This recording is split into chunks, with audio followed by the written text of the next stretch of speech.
Magandang gabi po sa bawat isa. Narito po ang listahan na ating babanggitin para sa ating panalangin. Pastor Estela Jeronimo, Pastor Ted Ribo and family, Pastor Nael Tongco and family, Pastor Jerry Delagit, Pastor Mike Santos, Pastor Rona and Sister Leonie, Reynosa family, Pastor Jun Jeronimo and family, Pastor Samuel Montiagodo, Nana Nemen, Sister Neneng and Sister Ayen, Sister Blancy, Baby Muding Miharas and family, Sister Judith, Brother Chris and Brother NC, Sister Jeneline Katrina, Concept and Kyle Valiente, Marinas family, Sister Christina and Sister Jessica Imsuan, Sister Edna and Sister Abigail Marquez, Buatis Bartolome family, Nana Yole and family, Pastor Larry and Sister Glenda Pontillas, Carizo family, Brother Ronald Buenaventura and family, Sister Raquel Buenaventura, Brother Jojo, Sister Marivic and Sister Neche Jiran, Sister Trisha, Trixie and Tristan Larisma, Sister Isang Constantino, Cabalas family, Brother Rod, Sister Anna and Sister Praise de los Santos, Sister Cherry Arzala, Sister Orfa, Sister Sharon and Sister Nympha, Sister Christine de la Cruz and family, Sister Yoli Pantig, Sister Melly Montaño, Brother Jeffrey Carizo, Sister Feli Dizon, Sister Caroline Bacohan and Sister Nancy, Maulawen family, Brother Marvin Lau, Sister May Santos, Sister Pina Montiagodo, Sister Edel Castro, Brother Reynaldo Rodriguez, Sister Joya Acosta and Sister Eleodora Medina, Nanay Lionel Lopez, Brother Julius Pantig and family, Sister Fen MJ Danganan, Brother Dixon Paras, Brother Richard and Brother Scott Michael Wayan, Brother Gerald Handa and family, Sister Sarah Licardo and family, Brother Brian Bernardo, Sister Cam Saito, Zabala family, Sister Miel Kabatingan, Brother Gerald de la Cruz, Sister Nihal Abdul Rauf and Brother Alexander Mamao, Sister Cecilia de Sahagun, Brother Delio Larin,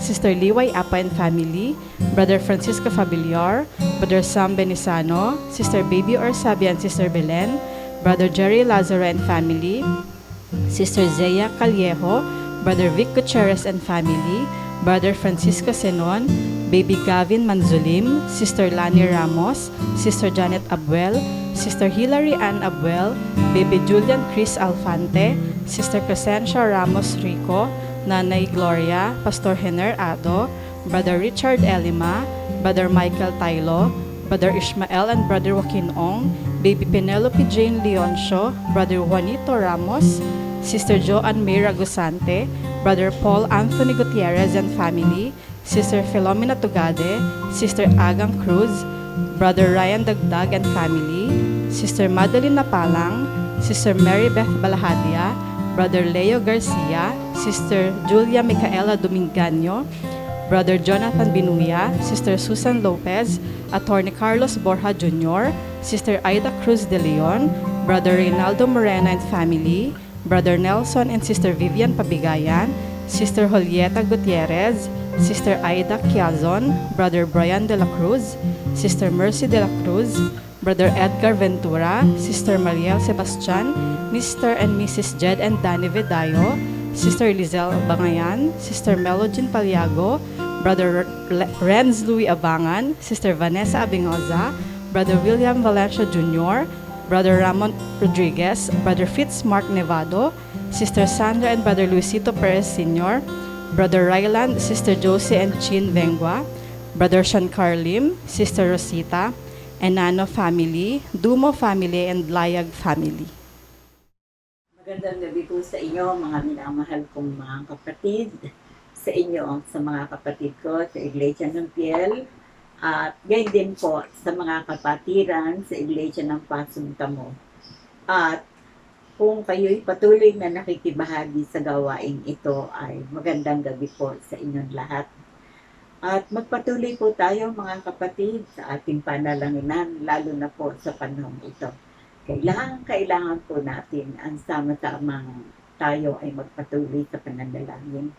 At bago po ako magpatuloy sa pananalangin ay atin munang basahin ang mga awit 119, 105. Ganito po ang sinasabi. Ang salita mo'y ilawan sa aking mga paa at liwanag sa aking mga landas. Ang kahalagahan po ng salita ng Diyos ay itong ginawa po ni Haring David.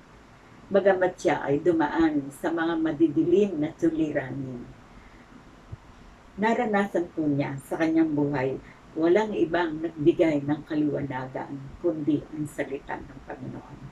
Ang salita ng Diyos na makapangyarihan. Ang salita ng Diyos ay naranasan niya matapat magpakailanman.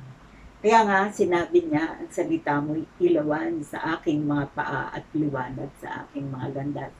So tayo man sa panong ito mga kapatid, lahat po tayo ay dumadaan sa iba't ibang pagsubok sa buhay.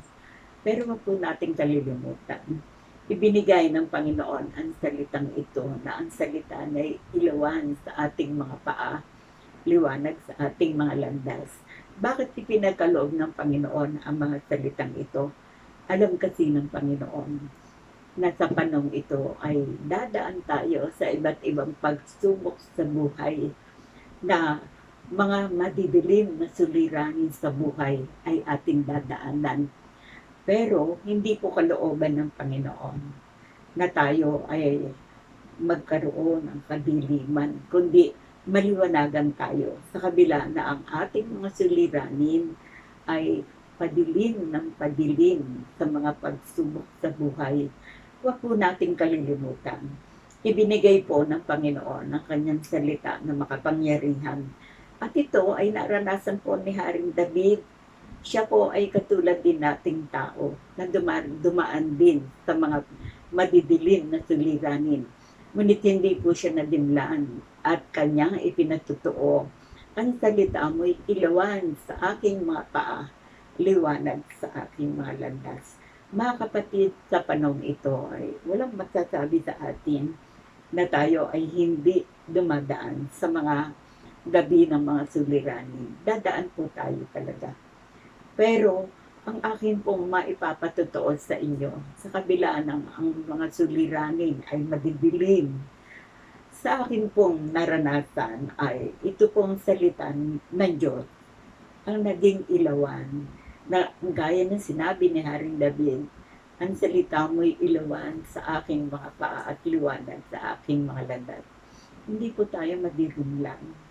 Bagamat kailangan natin dumaan sa mga gabi ng suliranin, ay meron po tayong ilaw na salita ng Panginoon para tayo ay sa kabila ng mga pagsubok, maliwanagan pa rin tayo.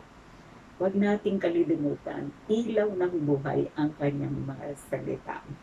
Kahit na tayo ay busy sa maraming bagay, maging number one pa rin tayo sa atin ang salita ng Diyos, sapagkat ang kahalagahan ng salita ng Diyos ay ito ang ilaw ng ating buhay.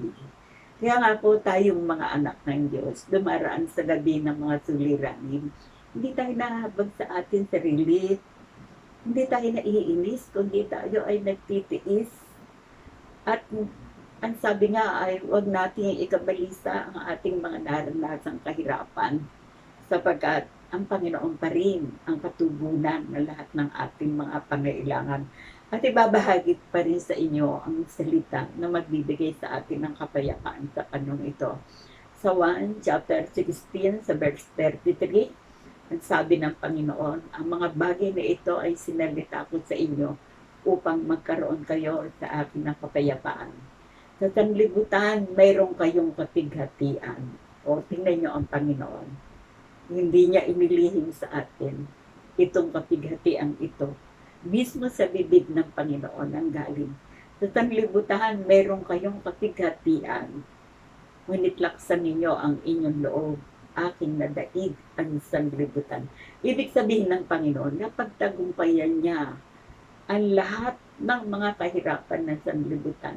Napagtagumpayan niya ang lahat ng mga kasamaan na hindi nanaig sa Kanya, kundi nanaig sa Kanya pa rin ang kaliwanagan, nanaig pa rin sa Kanya ang kabanalan, sapagkat alam ng Panginoong Yesus ang Kanyang salita, makapangyarihan magpakailanman.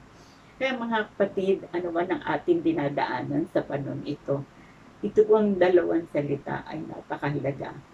Basahin natin araw-araw, bulay-bulayin natin. Mas maganda mga kapatid kung ito'y minimemorya natin. Pamakangal itong 1:16:33, mismo sa bibig ng Panginoon ang galing. Ang sinabi niya, ang mga bagay na ito ay sinalita ko sa inyo upang magkaroon kayo sa akin ng kapayapaan. Sa sanlibutan, mayroon kayong kapighatian. Meron nga. Ngunit ano sabi niya, laksan ninyo ang inyong loob. Aking nadaig ang sanlibutan. Ibig sabihin niya, napagtagumpayan ko ng ang lahat ng mga kahirapan at mga kadiliman ng sanlibutan. Kaya nga, ang kanyang salita ay napakahalaga. Pinakalob sa atin ang kanyang salita una upang maging ilaw ng ating buhay. Ipinakalob niya sa atin ang kanyang salita upang tayo magkaroon ng kapayapaang nanggagaling sa kanya. Ipinakalob niya sa atin ang salita na sinabi niya, sa sanlibutan meron kayong kapighatian. Ngunit laksan ninyo ang inyong loob.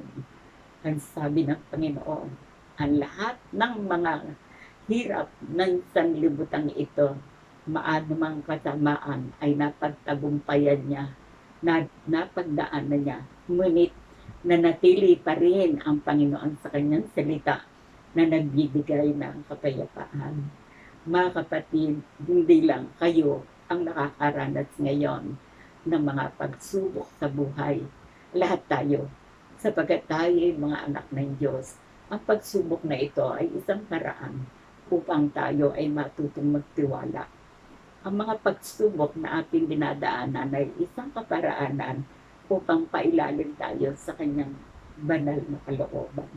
Kaya nga ang sabi ay magpakababa tayo at ating sundin ang kalooban ng Panginoon na tayo ay manatili sa Kanya at sa Kanyang mga salita.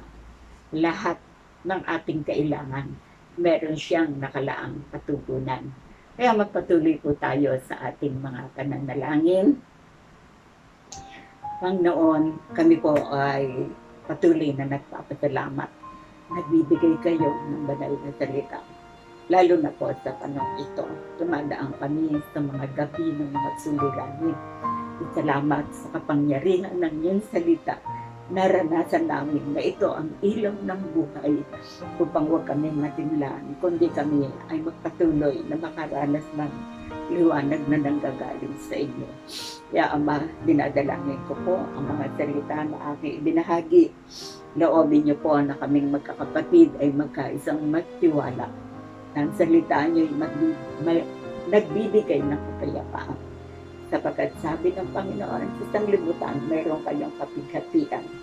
Nitlaksan niyo ang inyong loob. Aking napagtagumpayan at nadaig niya ang mga gawa ng sanglibutan. Kung kaya nga, mayroong katagumpayan. Kami na lumalapit sa inyo, nagtitiwala. Palain niyo mga kapatiran, ang lahat po na may sakit sa Iglesia ng Piel. Ama, patuloy po kayong magdala sa kanila ng kagaling at kagamutan. Maging ang mga kapatid namin na may karamdaman sa Iglesia ng Pasong Tamo.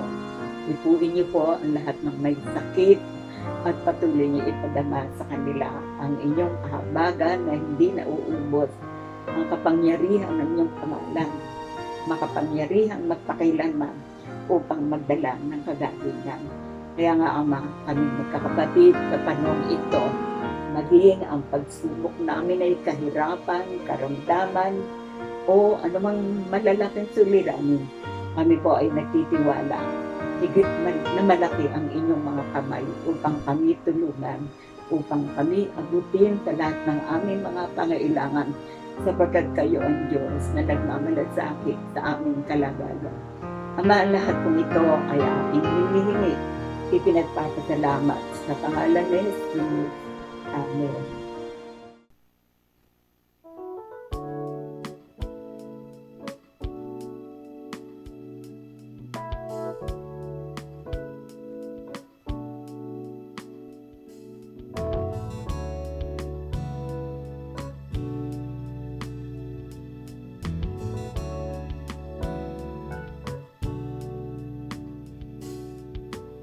This is my desire to honor you.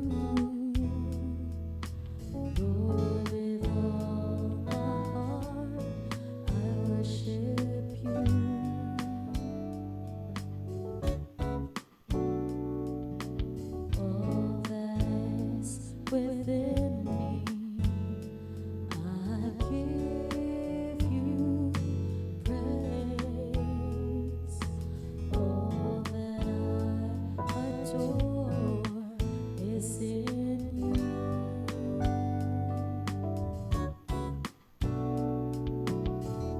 Lord, I give you my heart, I give you my soul. I live for you alone. Every breath that I take, every moment I'm awake. Lord, have your way in me.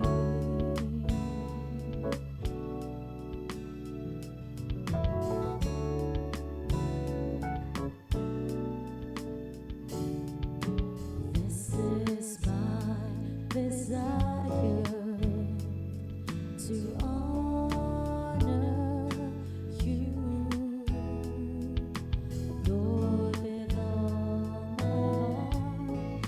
I worship you.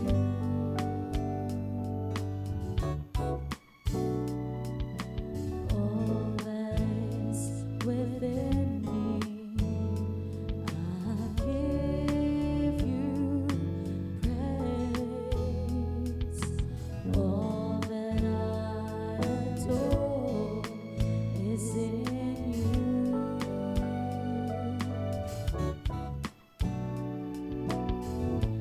Lord, I give you my heart, I give you my soul. I live for you alone. Every breath that I take, every moment I'm awake. Lord, I give you my heart, I give you my soul, give you my life. Lord, would you take control? Lord, have your way, have your way, have your way in me. I give you my soul. I live for you alone. Every breath that I take, every moment I'm awake. Lord, have your way in me. Lord,